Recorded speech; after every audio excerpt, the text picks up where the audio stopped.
त्यांचं मूळ गाव सोनलवाडी हे आहे, परंतु आपल्या विद्यालयात बोला माझ्या गावामध्ये शाळा नाही, ना रस्ते चांगले नाहीत, ना बसची सोय आहे, कोणतीच सोय नाही. अशा शाळेमध्ये माझं शिक्षण 1ली ते 4थी जिल्हा परिषदेच्या शाळेमध्ये झाले. प्रत्येक जण म्हणतात तू PSI झाली, तालुक्याचं गावाचं नाव मोठं केलं. माझी परिस्थिती खूप गरीब होती, कारण घरी 2 मुलं शिकवण्याची पण परिस्थिती चांगली नव्हती. गावामध्ये आमच्या शाळा नाही, 1ली ते 4थी पर्यंत जिल्हा परिषदेची शाळा. गावामध्ये बस नाही, रस्ते नाही चांगले, कोणतीही सोयी सुविधा नाही. 1ली ते 4थी पर्यंत गावी शाळा शिकले. नंतर आई म्हटली आता शाळेला कुठं जाणार तू? त्यावेळेस म्हटली की सांगितलं शाळा चांगली आहे, तिथे लोक पण चांगले आहेत आणि तुला जेव्हा शिकवतील तिथे ठीक आहे म्हटलं.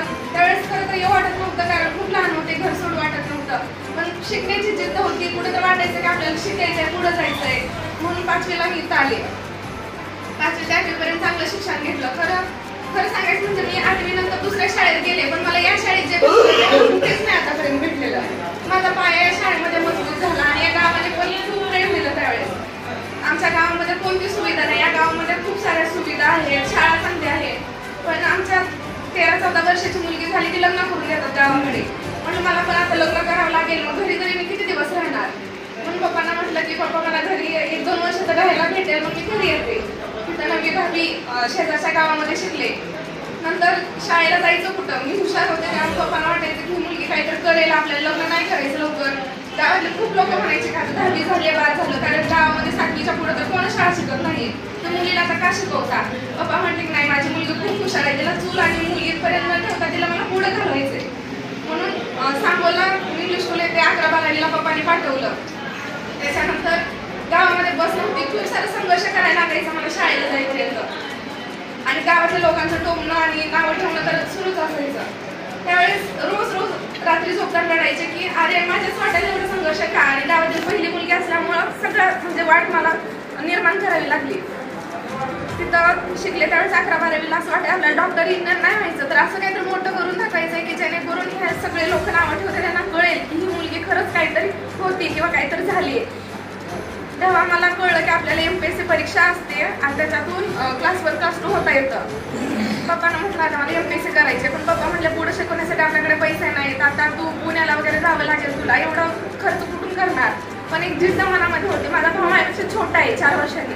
तो म्हणला की दीदी मी तुला पैसे पुरवेन, गावामध्ये दुकान आहे, मी पैसे पुरवेन, तू जा पुण्याला जा, मी पैसा देईन. त्यानं त्याचं शिक्षण थांबवलं आणि माझ्या शिक्षणासाठी त्याने पैसा निर्माण करून दिला. मी 2021ला पुण्याला गेले. MPSC मध्ये खरं तर खूप वर्ष मुलं अभ्यास करत असतात, पण लवकर म्हणजे पास होत नाहीत. मी गेले, मला एवढं डोक्यात होतं की आपल्याला घरून कसा पैसा पाठवतात आणि आपण काय केलं पाहिजे त्या पैशाचं, कसं अभ्यास केला पाहिजे. त्यावेळेस दिवस रात्र लायब्ररीत अभ्यास केला, 15-15, 16-16 तास, त्याच्यापेक्षा पण जास्त वेळ कधी कधी अभ्यास करावा लागला. असा अभ्यास केला. गेले 5-6 महिन्यात जाहिरात आली कंबाईनची, त्याच्यातून 3-4 पोस्ट होत्या. त्यावेळेस विचार केला आपल्याला PSI घ्यायचे, कारण गावाकडे कसं फौजदार म्हटल्यावर एक मुकाम असतो किंवा असं फील्ड वर्क असतं, कारण बाकीच्या ऑफिशियल वर्क करण्यात मला काही इंटरेस्ट नव्हता. म्हटलं आपल्याला आता PSIचा चांगला अभ्यास करायचा. त्यावेळेस 15-15, 16-16 तास अभ्यास केला आणि सांगायचं म्हणजे 2022च्या जाहिरातीला 4,75,000 फॉर्म होते आणि जागा फक्त 600 होत्या. 600 जागातून मुलींच्या जागा 180 आणि त्याच्यात कास्टसाठी 8च जागा होत्या.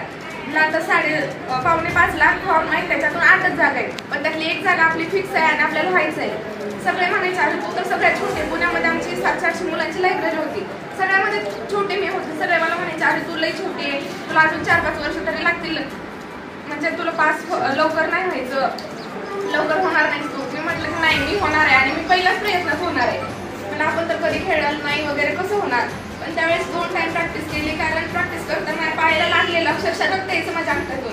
पण तिथं पण नाही थांबले की म्हटलं आपण एवढंच लागले मी तर थांबतोय, पण आपले आई वडील किती त्यांना हाताला चटके बसत असतील, दिवसभर शेतात उन्हात राबतात आणि आपल्याला पैसे पाठवतात, तर आपण एवढंच लागले म्हणून थांबून कसं चाललंय. त्यावेळेस चांगली प्रॅक्टिस केली आणि ग्राउंड पण क्वालिफाय झाले.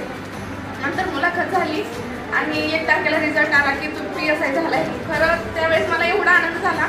मला मी घरी व्हिडिओ कॉल केला आईला, म्हटलं मी PSI झाले. आईच्या डोळ्यातून पटकन पाणी आलं आणि पप्पा म्हटले की तुला गावामध्ये असं नाही येणार, आता वागत गाजत आणणार, कारण गावाने खूप नाव ठेवले आणि तू काहीतरी करून दाखवलं, तू आता अधिकारी झालेस, आता वागत गाजतच तुला गावामध्ये आणणार.